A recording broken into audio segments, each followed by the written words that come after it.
Hello everyone, in this video I will show you how to fix if you cannot receive calls on Realme 16 Pro.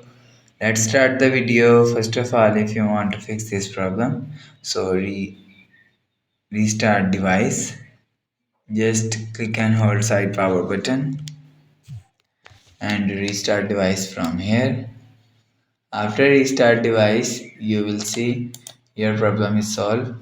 But if it not solved, go to app library. Here click on settings app. Now in setting, scroll down and click on sound and vibration.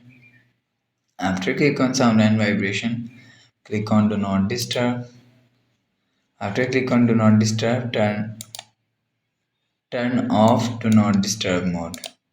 After turn off do not disturb mode, you will see, go back to home screen and you will see your problem is solved. But if it's still not solved, so reinstall SIM card. So remove SIM and clean SIM with the help of tissue paper. After clean SIM, insert SIM and you will see your problem is solved.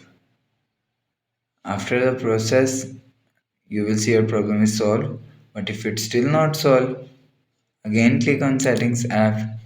Now in setting, scroll down to and click on system and update and click on backup and reset phone and click on reset all setting. So reset network setting, enter your phone pin and click on reset. After click on reset, go back to home screen and you will see your problem is solved. So that's how you can fix if you cannot receive calls on Realme 16 Pro. If you like the video, please subscribe. Thanks for watching.